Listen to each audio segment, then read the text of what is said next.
তারা কি করতো বলা করতো, সেটা বলা। আমি ভাই সোজা কথা, বিচারপতি নির্বাচনে মেরিট বিচার হয় না, সুতরাং আমি ও কিছু বলতে চাই না এ ব্যাপারে। এদের এদের মেরিট সম্বন্ধে আমার একটু সংশয় প্রকাশ করলাম প্রকাশ্যে।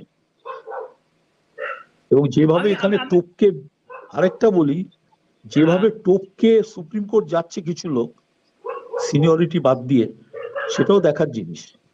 যার যত লাইন ভালো সে তাড়াতাড়ি চলে যাবে সুপ্রিম কোর্ট, এটা আমি হার্ড রিয়ালিটি বলছি, আমি প্রমাণ দিয়ে দিতে পারি। সেখানে কোনো মেরিট বা সিনিয়রিটি অনুযায়ী যায় না, সুতরাং না বলাই ভালো, আর কি বলবো। অর্থাৎ অরুণাবদা আপনি বলছেন যে দুর্নীতি শুধুমাত্র এই এসএসসির নিয়োগে নয়, দুর্নীতি হাইকোর্ট এবং সুপ্রিম কোর্টেও হচ্ছে। আমি দুর্নীতি বলবো না, এটাই এটাই হয়ে গেছে রীতি।